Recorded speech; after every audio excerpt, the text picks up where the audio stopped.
Should the Sixers strongly consider trading Joel Embiid for the highest bidder?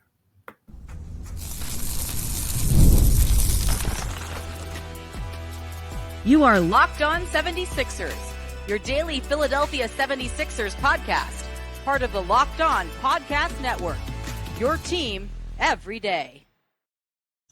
Thank you for making Locked On 76ers your first listen every day.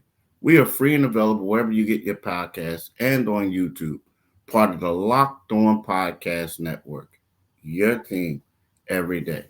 Hello, I'm Keith Pompey, along with my right-hand man, John Mitchell. We are the co-hosts of Locked On 76ers. We got a lot to talk about today. One of John's friends, he took a Facebook message from a friend, and his friend thinks it's time to do away with the Joel Embiid tandem here and Tyrese Maxey. Like, basically, his friend thinks it's time to move Joel to the highest bidder, build the team around Maxey, get assets, and we'll talk about that. John will read out the question, and we'll do what we got to do, and we'll answer it and things from there. But then also in the second segment, we talked about several of the guys who we talk about availability, and some of the guys that the Sixers want haven't really been that available lately. LeBron James missed a slew of games. Paul George misses games. Even Anunoby, OG Anunoby misses a lot of games. So we'll talk about that. And then the third segment, we'll just see things. We got a surprise for y'all, what we'll talk about in the third segment. So stay tuned. Stay tuned. But Mitch, talk about the letter, man, that your buddy, read what your buddy had to say. And hey, man, first of all, happy Memorial Day, and thank you to all the veterans who paid the highest sacrifice. Shout out to them and their families. But yeah, Keith, man, and I mean, you and I tabled this conversation. A lot of people actually traded, and the question is, what is Joel Embiid's worth right now? And a friend of mine, and I'll say his name on air, Steve Marion, because he's constantly talking about the 76ers, and he's not happy, man. He's a Roman Catholic grad, and he considers his graduation from high school, I let his age out, his high school graduation, the Sixers championship was like a high school gift to him. So that's how far he goes back. But we were talking, he sent me a message over Facebook, and he says, I would honestly trade Joel to the highest bidder right now. Start over and build a team around perimeter players. I think the Spurs are going to draft a center and move Wemby to the 4. The Nuggets run their offense through Jokic, but he is also their facilitator, and he also spends a lot of time in the post. At the end of the day, Joel's greatest weakness is unavailability, and it's not likely going to change. Hoping that a guy that has been injured literally every season he's been in the league is going to be healthy just seems illogical to me. And that kind of puts it out there, man. It's I've heard people, he's not the only one who's told me, hey, man, hoping that Joel Embiid is going to be healthy at the end of the season, that you're going to see the prime Joel Embiid that you see in November, December, if he's healthy then, is unrealistic. It's unrealistic, and although I don't necessarily agree with him, I completely understand that, and one thing, you have to wonder what kind of haul can you get for Joel Embiid? And I think the best comparison, Keith, excuse me, if you go back to 2022 and look at what the Timberwolves traded in order to get Rudy Gobert. They traded Utah 4 first-round picks, 5 players, and a pick swap in exchange for Gobert. Let's be quite honest. That's a healthy. If you do the right thing, you can do some damage with that. Although some people are saying, first-round picks have become more overrated, but you never know when you're going to be in a position to grab, to use the right one. You know, and if you look back on that trade, I don't know, you know, Rudy Gobert is a big man. He was younger at the time, you know, but, you know, he got more. His value at that time was higher than Kevin Durant's. They got more in trade for him. Got more, you know, the Kyrie Irving trade, James Harden trade. You know, all players who have achieved a much greater level of success than Rudy Gobert. So you have to wonder, Keith, if you were to put Joel on the market, you know, he's 10 years in and still wondering when he's going to get past that second round. You have to consider, or at least look at it and take a look at the possibility of moving him and what you can get. Yeah, you're right. I do think that that's something that, you know, you're right. You have to consider, especially knowing that he's up for an extension pretty soon. Well, he's up for one this summer. The only thing is, though, when you look at that, I personally feel like if you get rid of Joel, you're gonna have to get rid of everybody. Now, I'm not saying Tyrese Maxey, but I'm talking about you need to bring in a new front office, new leadership, everything, because, you know, nothing that we've seen the last 10 plus years of everyone doing stuff has worked. I mean, like the guys that they did go out and get, they traded. That was pretty good. Yeah. Heavy, right? So with that being said, and I know some people are like, what are you talking about? Look at this player, look at that player. Working meaning they didn't get out of the second round. And that's the reason why the process was started, because they were tired of first and second round exits. The only problem with the whole Joel situation is like, if you get rid of him, as your friend stated, you got to be serious about knowing that you're going through another rebuilding time. Yeah. And as we found out, those rebuilding for the Sixers doesn't guarantee the championship. Right. I mean, it's the same old results.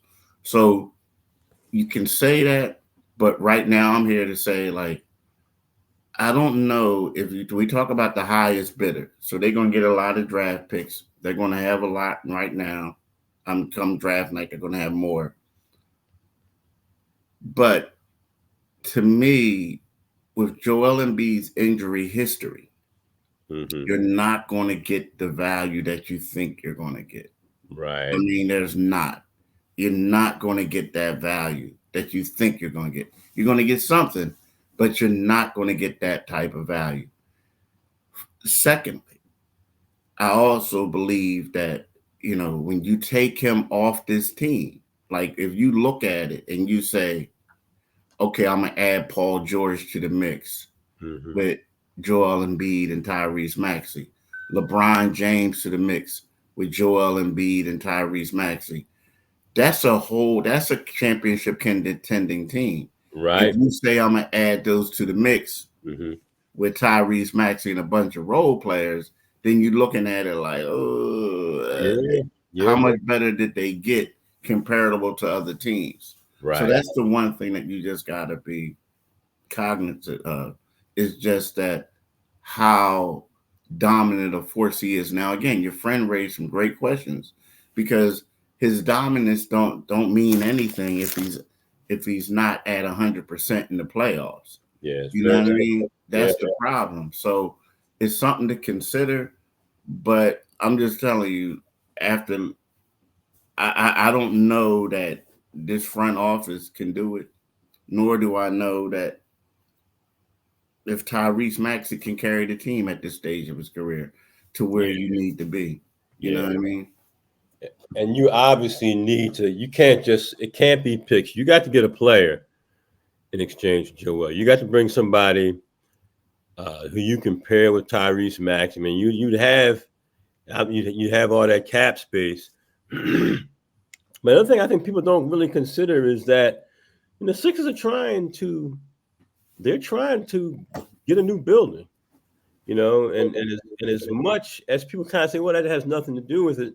If you got a bad product on the field, people will tune out. People will move away from the 76ers, just as they kind of moved off of them during the playoffs, man. You know, when they couldn't sell those seats, you know, for the first round of that playoff series. So, But I do think it is something, and again, it all goes back again to what Daryl Morey has to do this summer. He has a lot to think about.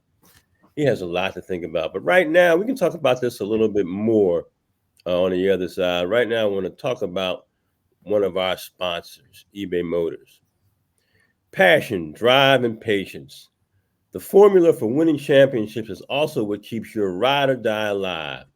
eBay Motors has everything you need to maintain your vehicle and level it up to peak performance. Superchargers, roof racks, exhaust kits, LED headlights, and more. Whether you're into speed, power, or style, eBay Motors has you covered. With over 122 million parts for your number one ride or die, you'll always find exactly what you're looking for. And with eBay Guaranteed Fit, your part is guaranteed to fit your ride every time or your money back. Because with eBay Motors, you're burning rubber, not cash.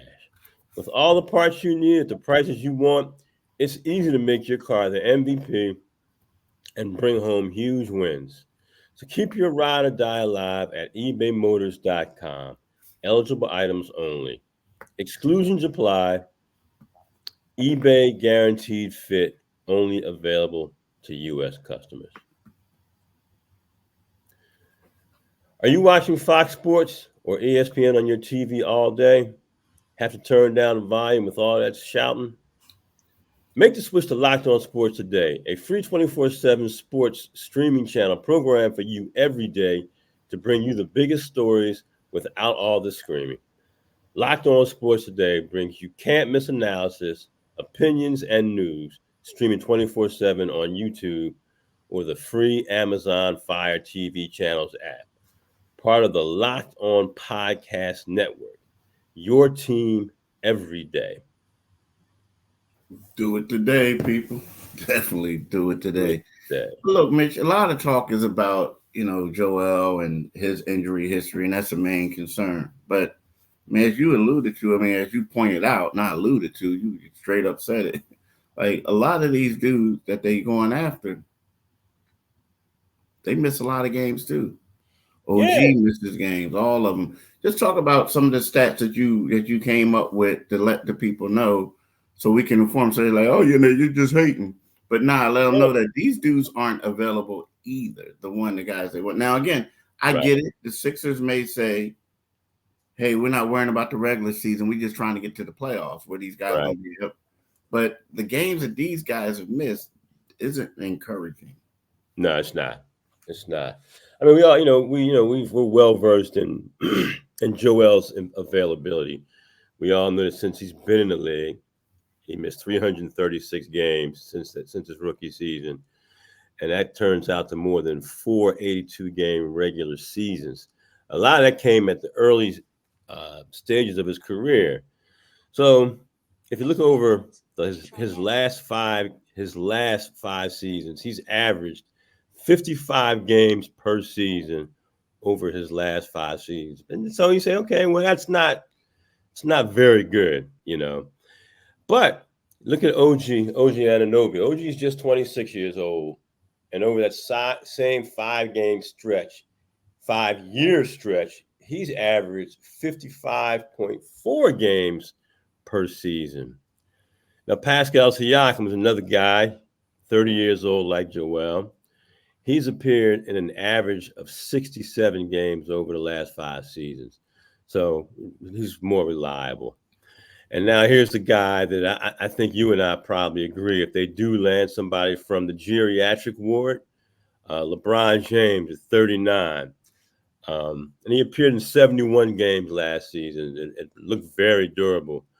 But in the 5 years prior, LeBron appeared in an average of 55.6 games per season. Jimmy Butler, he'll be 35 years old when the season starts. In the last 5 years, he's appeared in an average of 58.2. And the most he's appeared in games in a single season was last season, and that was 64. No, I'm sorry. Over the most he's played in the last 5 seasons was a 64-game season. That was the most games he's appeared in any season. And Paul George, who seems to be the guy who's percolating to the top. And he did play in 74 games last season, but over the last 5 seasons prior, he averaged fewer games than Joel did, 53.2 per season. So, we talk about Joel's unavailability. Man, old and young, we're seeing in the NBA, a lot of these guys, and a lot of guys who are on the tip of the tongues of 76ers fans and general managers and team presidents and team owners. Man, this guy's just unavailable, man. So, it just makes you wonder, what do the 76ers do here? They got a lot of guys with availability questions. Yeah, that's the thing. That's the question. So, like, again, as I said, like, I think for them, they looking at it like, you know what? Now, there's 2 things you can say: load management. Guys were doing things, that everybody felt like it's best to take your body off, but they take time off for your body. But then it's also, people look at it as if, like, I just want them to get fresh for the playoffs. Like, they're older guys, they're doing this, they're doing that. But the funny part is, if you look at it, LeBron James numbers came up last year. Why? Because he knew that I had to play in these games in order for me to get honored, right? Maybe you could say the same for PG, right? But PG played in a lot of games last year. And you can look at that as a contract year, like we talked about before. But you are correct, man. It's like a lot of these guys have a history of getting injured as of late. And is this what you really want to pay a bank a lot of money to? Yeah. Because if they get banged up, Joel's banged up, what do you have? you know what I'm saying? Yeah. You don't really have too much of anything. So to me, that's a problem. That's something that they need to correct. And that's where it goes down to the young guys. The young guys are available. They can do stuff. The body's in shape. But yeah, I mean, OG, the thing is, we're talking about 26. That's still relatively young. Yeah. And all those injuries. And then you're not even alluding to the hamstring situation he had in the playoffs. And then he came back and tried to play and look crazy. Yeah. So, yeah, there's a lot going on with those things, man, with these teams, a lot. So that's something that the Sixers really have to monitor. But again, when you start going star hunting and stuff, that's what you have. Yeah. And even kind of like a guy like Zach LaVine, like, he missed time too. Like, everybody, they're all missing. These guys are missing time. The body's getting banged up. And I don't understand it, because this is supposed to be the era of, like, modern technology and all this other stuff. And back in the day, cryogenic chambers and all that stuff. And these dudes is getting banged up left and right. You know what I mean? Like, nah. They gotta handle that, bro. They gotta handle that big time. Because it looks kind of bad. It looks kind of, it's really bad. It does. I mean, and they really don't have an option. I mean, and you addressed it very thoroughly this in your piece over the weekend. That you have to, it's going to change from day to day who they're going to go for. Well, what free agents they may acquire, but what if the opt-outs don't occur? I mean, I think we are. It's kind of clear. The handwriting's on the wall, Paul George. I think the Clippers are kind of etched in stone that they're not looking to give him that 4th year. The 76ers can give it to him. That'd be $212 million. Mm-hmm. But Paul George will be 30. Just fictitiously, well, let's just imagine that they do extend Joel, who's an old. I think we can all agree Joel Embiid is an old 30. He's ridiculously, absurdly talented 30, but he's an old 30. So at the end of those contracts and extensions, you could be looking at this. If they haven't won a championship, you will look back on this era with people with disdainfully, like, wow, what did we accomplish? We got untradeable old guys who are making a mint. Yeah, exactly. And that's it. And that's why we keep hitting on Daryl Morey.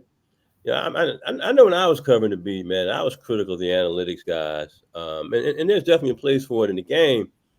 But the reality of it is you gotta make something happen, man. Yeah, You gotta win. I mean, Sam Hinkie was a complete flop, which is why nobody has reached out to him. It's why he is wherever he is now. And Daryl Morey, what has he won? He is on a hot seat. I think his seat is as hot as anybody in the NBA. but they just gave him all that money. That's the problem. That's the crazy. They just throwing money. Yeah. But look, when we get back, we're going to talk about the players who we think the Sixers definitely need to keep. The ones that they need, the free agents that they need to keep. So we'll talk about that when we get right back.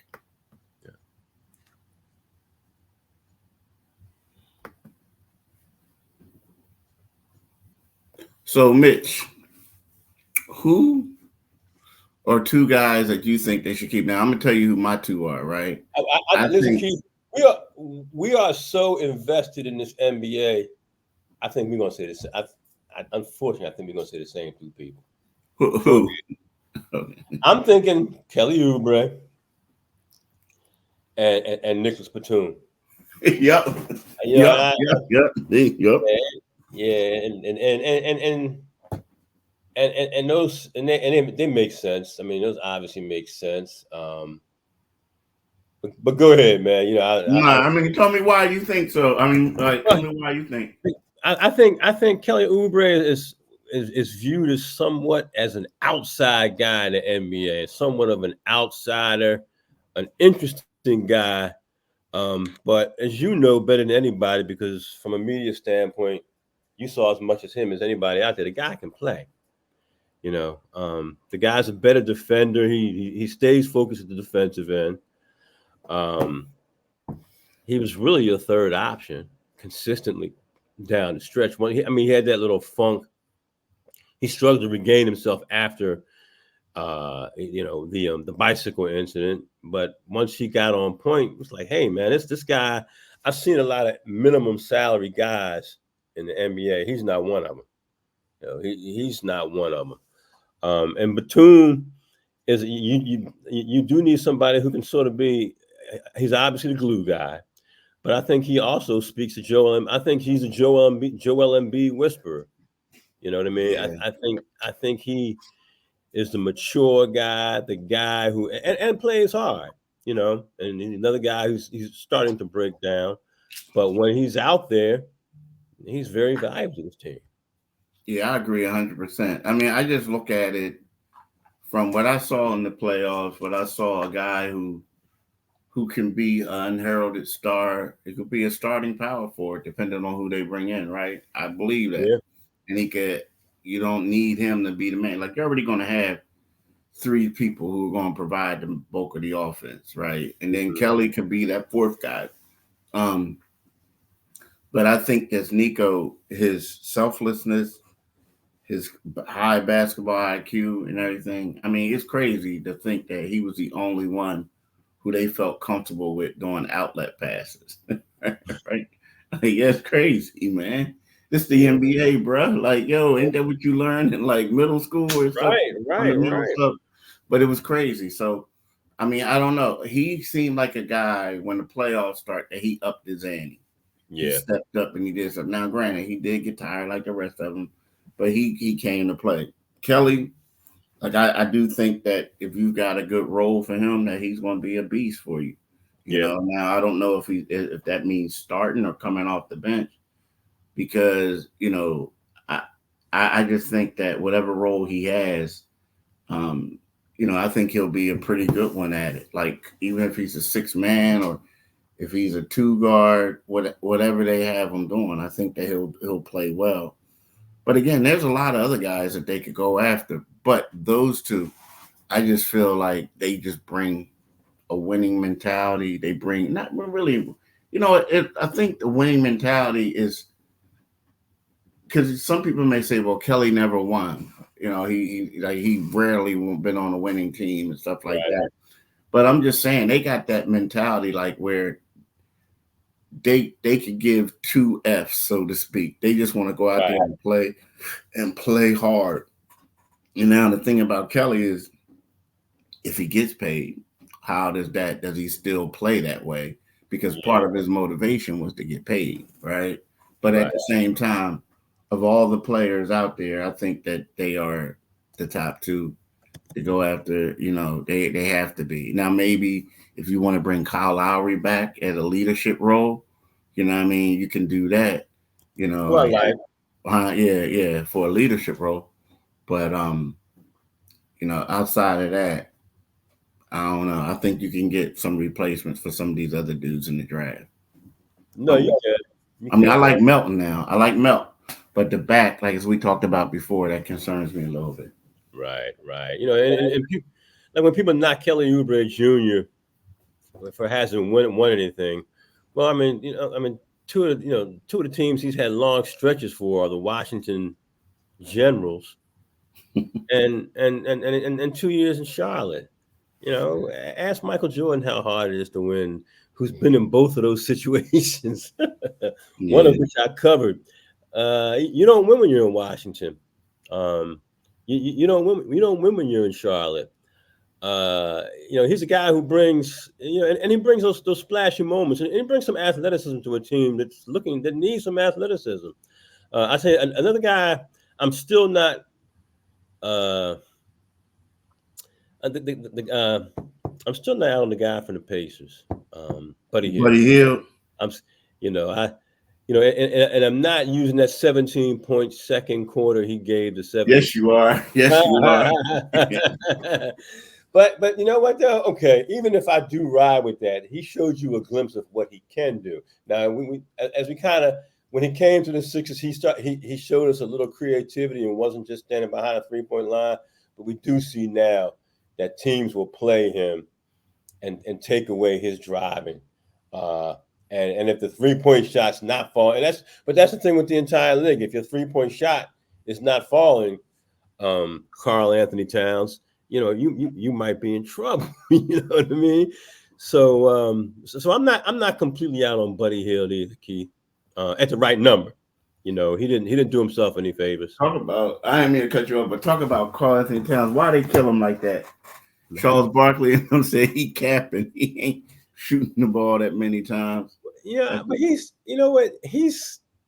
fallen way too, and just like and the Joker did it too in the previous series. In that last series against Minnesota, he fell in love with the 3, and now you're watching Cat. I mean, that shot, the lid is on the rim for him, and he just won't, he's getting outplayed by the kid the kid from West Town. Yeah. And talk about somebody who's doing a hell of a coaching job. Yeah, Jay Kidd's doing a hell of a coaching job there. Yeah. And those guys are playing, man. The stars are the stars down there, but he's, that Gafford pickup, man. Some of that stuff looks like a stroke. There's guys that you thought the Sixers should have gone after. Yeah. And man, look, you want your backup center? Well, you're looking at him. You get a chance to see him again on Tuesday night. Woulda, coulda, shoulda. Yeah, woulda, and look like it's tough, man. Yeah, man. The beat goes on in Philly land, Yeah, it's crazy. Yeah, it's crazy. But that's your Sixers. That's your 76ers. We'll see what they'll do. We'll see what they do.